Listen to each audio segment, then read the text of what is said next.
अभी कुछ दिनों पहले ताइवान की राष्ट्रपति जो हैं साई इंग वेन, उन्होंने कहा है कि चीन ने अगर हम पर कब्जा किया तो तबाही मचेगी। दोस्तों, आज का ये जो टॉपिक है, इसको स्टार्ट करने से पहले आपसे एक बात बतानी है। जैसे कोई भी वर्तमान मुद्दा चल रहा हो, अगर आप उसके बैकग्राउंड को पूरी तरह से समझते हैं तो फिर उस मुद्दे पर कितनी भी बातें या एक्शन होते रहें, आपको समझ में मुद्दा वो आसानी से आ जाता है, कोई भी दिक्कतें नहीं होती हैं। तो हमारी भी कोशिश यही रहेगी आने वाले टॉपिक्स पे या जो भी हम टॉपिक बनाएंगे कि आपको बैकग्राउंड ज़रूर क्लियर कराते चलें, क्योंकि अगर बैकग्राउंड आपका क्लियर होगा तो कोई भी मुद्दा हो, कोई भी उसमें एक्शन हो, कुछ भी उसमें जुड़े, आपको समझने में कोई दिक्कत नहीं होगी। जैसे अपना भारत पाकिस्तान का ही मुद्दा है, अगर उसका कोई बैकग्राउंड अच्छे से नहीं जानता है तो क्या आपको लगता है कि वो उस मुद्दे को अच्छी तरीके से समझ सकता है? आए दिन उस पर बहुत सारी बातें होती हैं कि हमारे यहाँ उनकी तरफ से बमबारी की गई, हमारी तरफ से उनके यहाँ बमबारियाँ जो हो गई या की गई। तो इस सबको अगर आप समझना चाहते हैं तो बैकग्राउंड को अगर आप समझ रहे हैं तो आसानी से इस मुद्दे को आप समझ सकते हैं। सेम यही इस मुद्दे के साथ भी बात जुड़ती है जो चीन और ताइवान का मुद्दा है। तो इस वीडियो में हम इसी के बारे में जानेंगे, जो विवाद की मुख्य वजह है वो जानेंगे, क्यों चीन लगातार ताइवान को अपने कब्जे में लेना चाह रहा है, सब कुछ समझेंगे आसानी से। इसका जो पूरा इतिहास है चाइना और ताइवान का, ये आपको आज इस टॉपिक में हम समझाने की पूरी कोशिश करेंगे। लेकिन यार सब्सक्राइब करते रहिए, जिससे मैं आपके लिए ऐसे जो है अच्छे वीडियो लाता रहूं, मैं भी मोटिवेट होता रहूं कि आप जो है हमें पसंद कर रहे हैं, हमारी जो प्रयास है उसे आप सराह रहे हैं, तो आगे हम भी जो है इसमें पूरी अपना एफर्ट लगा देंगे। दोस्तों, आज आपको चीन और ताइवान के जो इतिहास है उसको हम जोड़ने की कोशिश करेंगे वर्तमान से, तभी आप जो वर्तमान में घटनाक्रम हो रहा है या जो आने वाले दिनों में घटेगा तो आप उसको आसानी से समझ पाएंगे। तो हम इसकी कोशिश करते हैं आपको समझाने की। जैसे स्टार्टिंग में दुनिया में अधिकतर जो देश थे प्रारंभ में, वो राजतंत्र उनमें चल रहा था हर जगह ज़्यादातर। उसी प्रकार चीन में भी लंबे समय तक राजशाही शासन जो व्यवस्था है वो वहाँ भी चली है, रन हुई है। चीन में चिंग राजवंश था, उसी का शासन चीन में हुआ करता था। लगभग 4000 वर्षों तक शासन रहा है उसका वहाँ पे।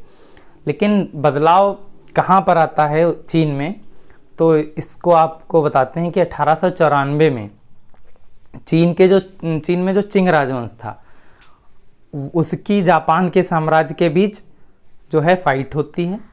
इसमें जो चीन का राजवंश है वो पराजित होता है, और जब वो पराजित हो जाता है तो जापान जो है वो पूरा दक्षिण चीन सागर का जो एरिया है उसको जो है कब्जा कर लेता है। उसी एरिया में जो ये ताइवान है द्वीप, जिसे हम फार्मोसा के नाम से भी जानते हैं, उस पर भी उसका कब्जा हो जाता है।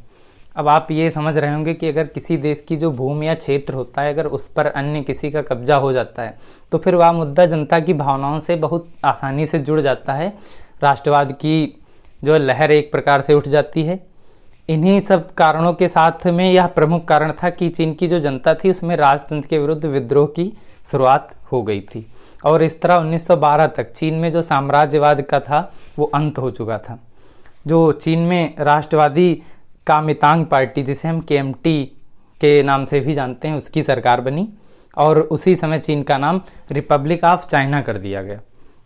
अच्छा, उधर सेकेंड वर्ल्ड वार चल रहा था, उसमें जापान की लगातार पराजय हो रही थी, और जिससे ताइवान पर जो जापान का कब्जा था वो हट गया, और KMT जो चीन की राष्ट्रवादी कामितांग पार्टी थी उसने उस पर अधिकार कर लिया चीन के। लेकिन उधर एक घटनाक्रम और चल रहा था, जैसे कि राजशाही चीन में ख़त्म हो चुकी थी, जो KMT पार्टी थी उसका जो है वहाँ पे सरकार बन गई थी, लेकिन वो जो वहाँ के लोग थे, वहाँ की जनता थी, उसमें जो उनकी आशाएं थी उस पार्टी से वो फुलफिल नहीं की जा रही थी। भ्रष्टाचार भी फैल रहा था, ऐसा भी बताया जा रहा है।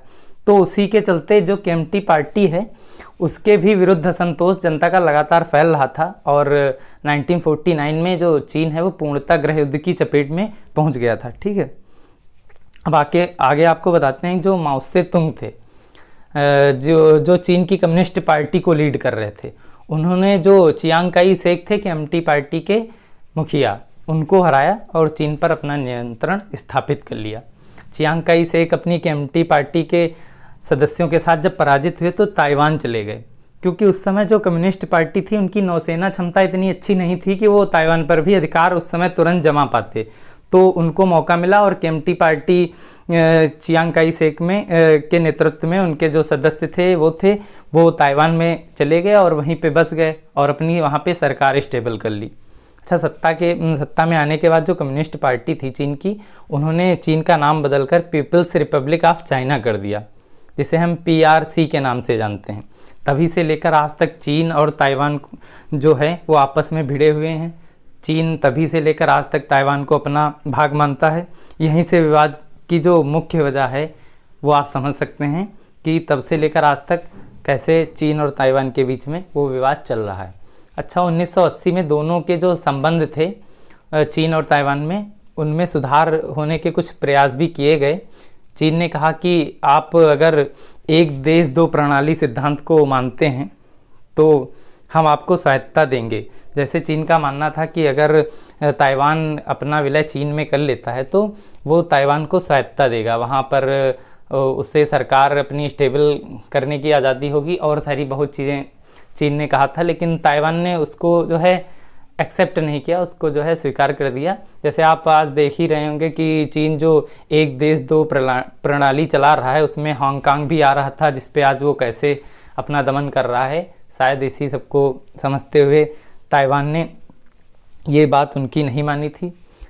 जहाँ तक बात रही चीन की, तो चीन में एक दलीय साम्यवादी शासन है, जबकि ताइवान में बहुदलीय लोकतंत्र जो डेमोक्रेसी है वो पाई जाती है। वर्तमान समय में चीन जियोपॉलिटिक्स में आप देख रहे हैं लगातार आक्रामक रुख अपनाए हुए है। जो विशेषज्ञ हैं उनका भी मानना है कि सुपर पावर के रूप में जो USA है उसका भी डिक्लाइन हो रहा है। उधर ताइवान की सुरक्षा पूर्णता USA के हाथों में है। तो आगे देखना दिलचस्प होगा कि इस मुद्दे पर जो विश्व है उसकी राजनीति में क्या बड़ा बदलाव आता है, और इसमें भारत का भी बहुत अहम रोल होने वाला है, क्योंकि जो चीन है वो भारत के भी अरुणाचल प्रदेश के जो उधर लद्दाख वगैरह के हिस्से हैं उस पर भी बहुत आक्रामक रुख अपनाए हुए हैं। आप लगातार वो भी खबरें देख रहे होंगे। तो आने वाले दिनों में बहुत इंटरेस्टिंग होगा। आप अब इसका पूरा जो है बैकग्राउंड समझ चुके होंगे, तो आने वाले दिनों में जो भी इसको लेकर घटनाएं होंगी या जो भी बातें होंगी आप आई होप आसानी से समझ सकते होंगे। आई होप आपको वीडियो पसंद आई होगी। चैनल को प्यार देते रहिए, सब्सक्राइब करते रहिए। मैं आपके लिए ऐसे सुपर कंटेंट लाता रहूँगा, ये मेरा आपसे वादा है। बहुत बहुत धन्यवाद।